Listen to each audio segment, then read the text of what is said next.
ជំងឺបេះដូងមួយចំនួនត្រូវបានចាត់ទុកក្នុងក្រុមជំងឺរ៉ាំរ៉ៃដែរតែមានដែល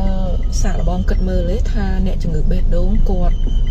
មានអារម្មណ៍បែបណាដែរអ្នកដែលមានជំងឺរ៉ាំរ៉ៃយូរអង្វែងដែលត្រូវប្រើថ្នាំជាប់ជាប្រចាំរៀងរាល់ថ្ងៃត្រូវមានការណាត់ជួបជាមួយពេទ្យរយៈពេលយូររាប់ខែរាប់ឆ្នាំថាតើពួកគាត់នោះមានអារម្មណ៍បែបណាដែរអញ្ចឹងអ្នកជំងឺបេះដូងដែលគាត់ធ្វើទុកហើយការរស់នៅប្រចាំថ្ងៃរបស់គាត់ដែលត្រូវហូបថ្នាំជាប្រចាំគាត់អាចនឹងមិនមានអារម្មណ៍ល្អ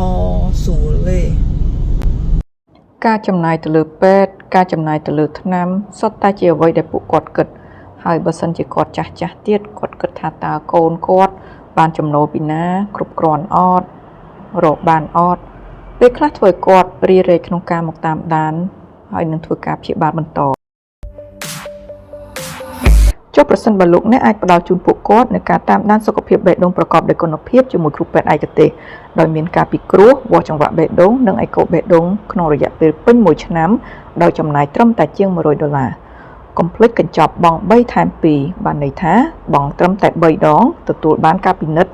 ទាំង3ខាងលើពិគ្រោះវាស់ចង្វាក់បេះដូងនិងអេកូបេះដូងដល់ទៅ5ដងលោកអ្នកអាចផ្ដល់ជូនពួកគាត់រួមទាំងខ្លួនឯងផងដែរអរគុណ